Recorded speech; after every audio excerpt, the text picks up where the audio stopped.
Hello, my name is Willie Williams, and today we're going to explore the powerful mechanics of the grassroots citizens of the Grand Canyon State, especially specifically the initiative in the reformative process.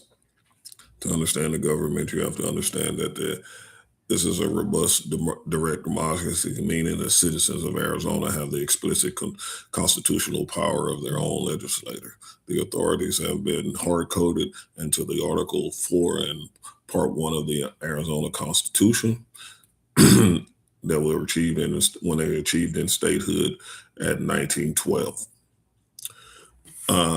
What is initiative? The initiative is a citizen-led proactive mechanism that allows the voters to bypass the legislator entirely to propose the entirely new law or amendment to their own state constitution or Arizona's revised statute. Second, the reformant is a reactive mechanism that allows the public to review and approve or completely veto or appeal a piece of legislation that has already been passed by the Arizona legislator.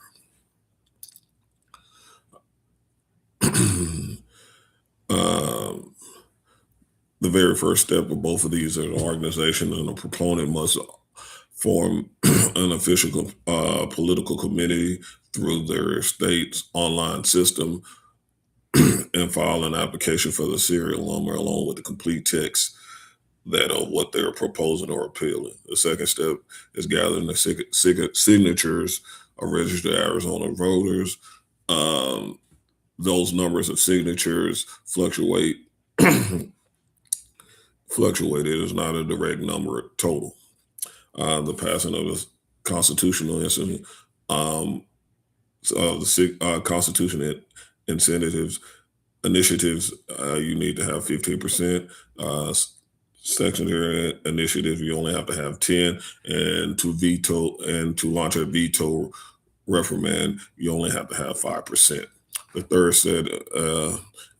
This third step involves a strict deadline for incentives. All the gathered signatures must be turned in to the Secretary of State less than 4 months before the general election.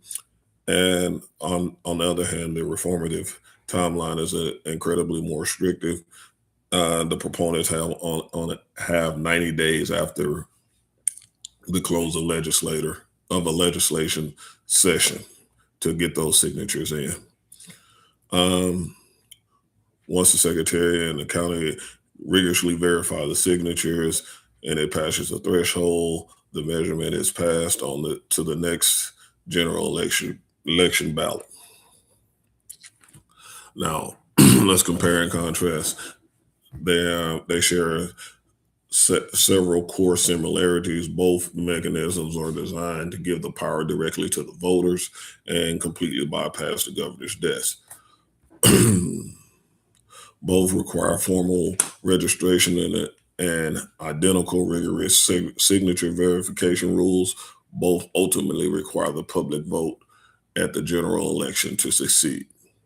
The difference is proactive initiatives are proactive and constructive, and a reformative is a reactive.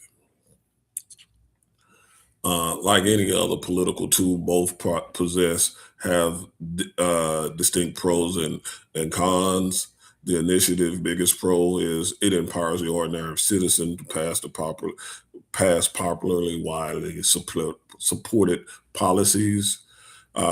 The major con in initiative, however, is can sometimes be poorly drafted, leading to unintended legal consequences.